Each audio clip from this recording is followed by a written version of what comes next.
I'll just move right on from that. Danny West joining us, 24/7 sports recruiting expert, HawgSports.com, the website. Danny, I'm sure you've seen this Monkey Gate story, which is absolutely incredible and wild in so many ways. But I just wonder, biggest sports story of the year. Have you seen this? First of all, Danny, I just want to throw that. Oh out. yeah, okay. Oh yeah, I've seen it. All right, since we're Thoughts, talking theories, recruiting, what do you got? Yeah, since we're talking recruiting, how does this affect the team's ability to recruit if a story like this comes out? That's not the best look, is it? No, I don't think that's what you're going for when you're trying to attract top talent. But let me tell you, buddy, this one is crazy. I've seen some stuff now. Don't think I've ever seen a monkey involved, but boy, it could only happen to Texas. I think it would only be funnier right now if it happened at LSU, maybe. But for it to happen to Texas, it's just one more blow to them, man. They are not back. They are not back yet, guys. They are most definitely not back. Although, the guy who's probably the happiest, at least for not having fingers pointed at him for the entire day, would be Dan Mullen from yesterday's disastrous press conference. I just want to play this clip for you and then ask the question that I was going to ask. Coach, the topic of recruiting has come up a lot the last couple of days from a few angles. Is it a different approach needed for the level of consistency? Well, we're in the season right now. We'll do recruiting after the season, and when it gets this recruiting time, we can talk about recruiting. Sounds good. Okay. Next question. It's hilarious, really, because they pointed out that Danny, that he answered the exact same question about recruiting last year following the game against Georgia. A little bit different, though, when you get your face rubbed in the mud. That also is not a good look. What happened with recruiting and Dan Mullen at the University of Florida this year? I think it's an effort issue, and I don't cover the team, but just trying to put everything together that I've seen and read and talking to people down there. There's a really bad trend going on in the state of Florida with the 3 power schools, and you look at it right now. Florida is currently 2 spots behind Arkansas in the recruiting rankings. They're number 22. Arkansas is number 20, according to the composite rankings on 24/7 Sports. That, in and of itself, is a huge issue. I'm sure they're going to pass Arkansas. They're probably going to close on a couple of 4-star guys and finish strong. But to be sitting here in early November, 2 spots behind Arkansas, no disrespect to Arkansas, but this is the Florida Gators, man. Their top committed guy from within the state of Florida right now is the number 20 player in the state. I think it's 11 of the 19 in the state of Florida have already decided to commit to out-of-state schools. That's a really big problem for Florida State, Florida, and Miami, obviously. And from what I hear, it's an effort issue. It's from what we heard yesterday, Coach Mullen. Basically, that's what's going on right now. There's just not this great emphasis at a time when Kirby Smart comes out Saturday and says you better be recruiting all the time or somebody else will be. That's a significant blow to Dan Mullen. I think his time may be limited for sure down there now. They are not happy with him. Can you imagine Sam Pittman getting up there and saying that, which he would never would, but can you imagine the reaction here in Arkansas? That's exactly right. That's kind of already been And Sam Pittman has been open about a lot of the stuff that he learned from Kirby Smart, and let's just separate it into the recruiting aspect of it is hard work. And, you really can see, I guess, some similarities between the way that Smart recruits and the way that Sam Pittman recruits. And one thing that hit me that he talked about, I think it was yesterday, talking about wanting to have players come in or recruits coming in for official visits during December when they're not playing games. I think a lot of people would figure that they'd want the recruits to come see the atmosphere, and the fans and the stadium and what it's like at a game and everything like that. But Sam's talking about getting FaceTime with these recruits, and it deepens my thoughts that recruiting is more than anything about the relationship between the coaches and the recruits. And you get more FaceTime with them in December than you do when you got to worry about a game. It makes so much sense. It's true. You do want them to come to the game, but you want them as an unofficial visitor. You want them to come on their own dime because you do have that lack of one-on-one time with them if they come up for a game. You got to think about it. As a coach, you're trying to go out there and win a game against Auburn Mississippi State. These are really important games. You only get so many of them. So you're all in on trying to prepare and adjust for these games. And so much of the weekend is about the game. I mean, you're out there 2 hours prior. You're on. You leave a hotel. You're not with the kids during that time. You get to the stadium a couple hours before kickoff.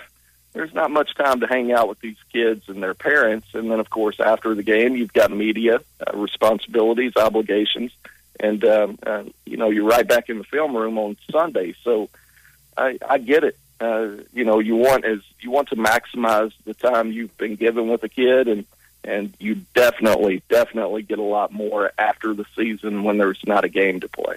And Danny, with Dan Mullen's comments, from yesterday, and do you think that that's kind of the attitude that a lot of college coaches actually have, that they would much prefer to only worry about recruiting once the season's over, and to kind of wait till everything that's going on right now is over? And Dan Mullen was just the one that finally said it. Do you think that's more of a common thought among college coaches, or is it more about Kirby Smart? You always got to be doing it. Drew, I think you bring up a really good question there. Arkansas had a staff here recently under Chad Morris where it was kind of split. It was the darndest thing I'd ever seen. You had all these energetic young coaches on the offensive side and Mark Smith on the defensive side. He would really get after it in recruiting.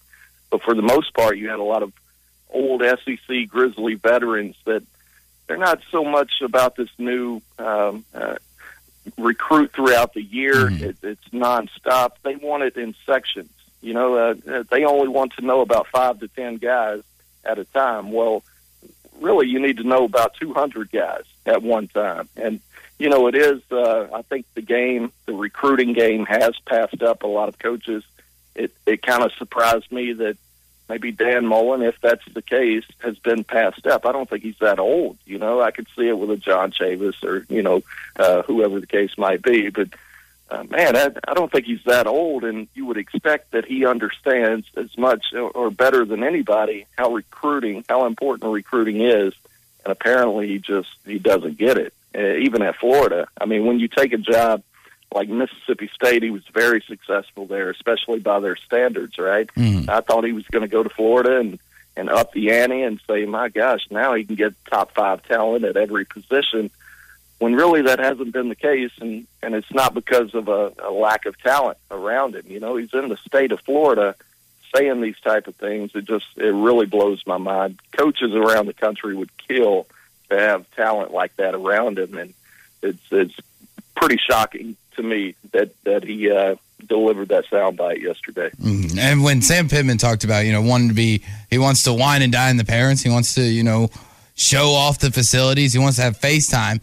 Do you think that coaches that kind of do the more whining and dining win out on recruits more times? Say, like, let's say there was a guy hypothetically between Arkansas and Florida. If Sam Pittman's whining and dining him, even though nationally, perspectively wise, Florida's a better program, how big of an impact is the whining and dining over just the, hey, how you doing? Come check out campus, and we'll talk when we can. Yeah, it's situational. I think it's case by case. You do have some kids where relationships are what it's all about for them. I mean, if you get on them early enough, they'll come play for you, even though they've got the Texas, the A&Ms. We've seen that a couple of times here at Arkansas with Jalen Catalon and Keytron Jackson, big-time out-of-state kids, right, that obviously could have gone anywhere within that state, within the region, but they chose to come to Arkansas, and you have to give Coach Morris and his staff credit for getting those guys. So you do have some of that where you can just straight-up outwork people, put in more time and effort than people. And then you have other cases where it doesn't really matter how much you put in. They're probably going to sign with Bama or LSU, Georgia.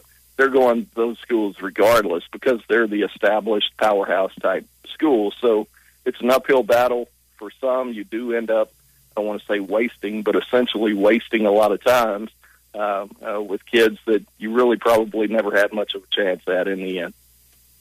Yeah, well, I mean, there's a way to redistribute talent in a way in the NFL and professional football that you don't have in college. And to me, that's obviously the biggest difference. I wanted to ask about, you got the coaches' evaluation period that began yesterday. How is that different from just, say, October? And what exactly can the coaches do during this evaluation period?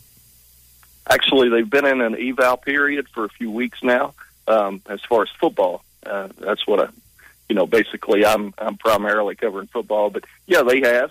Phil, they've gone out for the past few Friday nights. I know last week was a really busy week for the coaches with Thursday and Friday. They get out. And during an eval period, this is only a situation where they can go to the school. They can evaluate the kids' academic progress. They can watch him play Friday night if he's got a game, but they can't have any in-person contact with him. Can't walk up to him after the game, shake hands, none of that. That will come later this month with the contact period. I want to say that starts on the 27th, Bill. So November 27th, that's when you go out and you'll hear us talking a lot about in-home visits and mama's cooking and all this type of stuff. That's coming here in a few more weeks. But I think they've done a good job spreading out over the last few weeks. I know they were really active last week. Coach Loggins, I believe, was in Tennessee. Jimmy Smith, the running backs coach, was right here at Siloam Springs watching James Joyner, one of his running back commitments.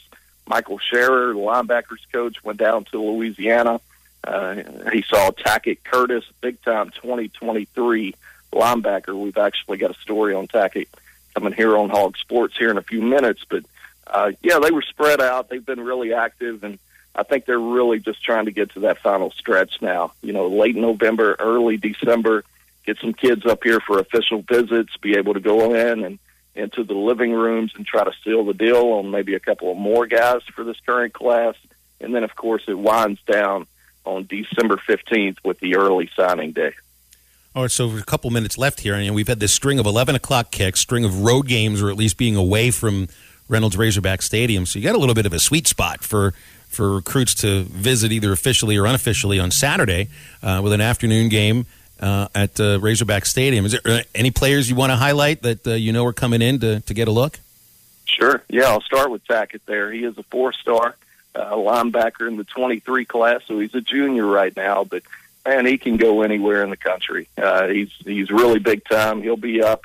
He greatly appreciated Coach Scherer coming down Friday night and attending their game, so he wants to return the favor and let Arkansas know, hey, I'm still mutually interested in you guys too. So Everett Russo, he's another 2023 linebacker. He actually came to camp in June. I want to say June 14th. He came up, had a really good showing, left with an offer. So good to get him back on campus. He's actually a teammate of Rashad Dubinion, your running back commitment from Georgia in the current class. So a little bit of a connection there. And then Maurice Williams is probably the biggest headliner coming into the weekend so far.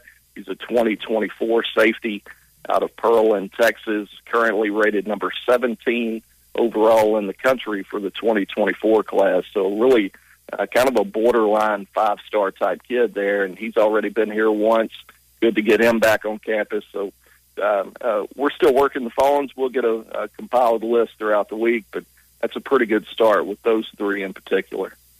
We'll leave it there, Danny. Always appreciate you hopping on with us. Thank you so much. You got it, back bro. and better than ever. A new web interface to start the basketball season and more props, odds, and lines than ever before. BetOnline remains your #1 spot for all basketball and football action this season. Head to the new updated desktop or mobile website to sign up today and receive your 50% welcome bonus on your first deposit. Just use our promo code BELIEVE50 to receive your bonus. That's BLEAV 50 to receive your bonus. From basketball, football, and baseball postseason, NHL, boxing, and UFC, right to your favorite Vegas casino games. Don't wait to take advantage of all the amazing offers available for the 2021 season. BetOnline is the fastest and easiest way to bet on all your favorite sports. BetOnline, where the game starts.